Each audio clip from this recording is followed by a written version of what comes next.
John F. Kennedy, or JFK, was the 35th President of the United States, elected at the young age of 43 in 1960. He holds the record as the youngest person ever elected to the presidency and was the first Catholic president. He was one of the most popular and charismatic presidents, known for his inspiring speeches, his vision of a new frontier, and his leadership during the Cold War. His presidency faced many challenges, such as the Cuban Missile Crisis. On November 22nd, Air Force One landed at Love Field in Dallas at about 11:40 in the morning. President Kennedy and the First Lady got into a 1961 Lincoln Continental convertible limousine to travel to the Dallas Trade Mart. Special Agent Roy Kellerman sat on the front passenger seat. Governor Connolly and his wife Nellie were seated directly ahead of the Kennedys. 4 Dallas motorcycle officers were with the Kennedy limousine. Vice President Johnson, his wife Lady Bird, and Senator Yarborough rode in another convertible. The motorcade was designed to pass through downtown Dallas, allowing Kennedy to pass through the densest crowd possible on its 10-mile route. After passing through a residential part of Dallas and turning right onto Houston Street, the motorcade planned to turn left onto Elm Street, pass through Dealey Plaza, and travel a short segment of the Stemmons Freeway to reach the Trade Mart.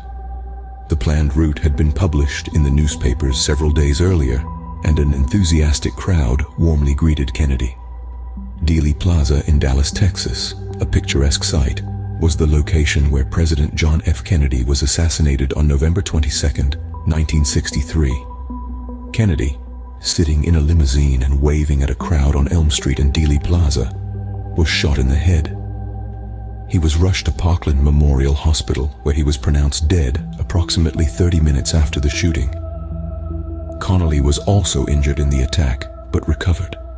Later that day, Vice President Lyndon B. Johnson was sworn in as president. After the assassination, Oswald returned home to retrieve a pistol. He shortly thereafter fatally shot Dallas police officer J.D. Tippit.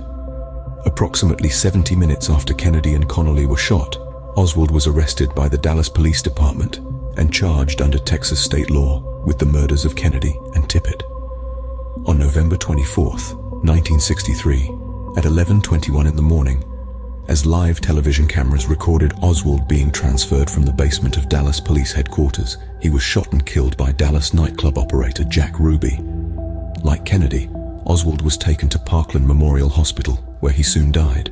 After 10 months of investigation, the Warren Commission concluded that Oswald had assassinated Kennedy and found no evidence that either Oswald or Ruby had been part of a conspiracy. In 1967, New Orleans DA Jim Garrison brought the only prosecution related to Kennedy's assassination against businessman Clay Shaw. Later federal investigations, such as the Rockefeller Commission and the Church Committee, concurred with the general findings of the Warren Commission.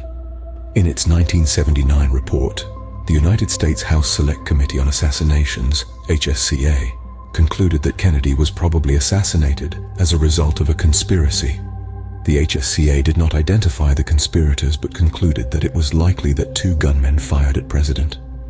The HSCA's findings were largely based on the Dictabelt recording, which was later rejected by the U.S. Department of Justice.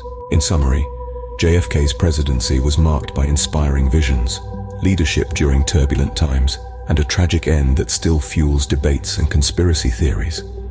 His assassination, the subsequent events, and the investigations that followed have left an indelible mark on American history. His popularity, charisma, and the circumstances of his death have ensured that JFK continues to be one of the most remembered and studied presidents of the United States.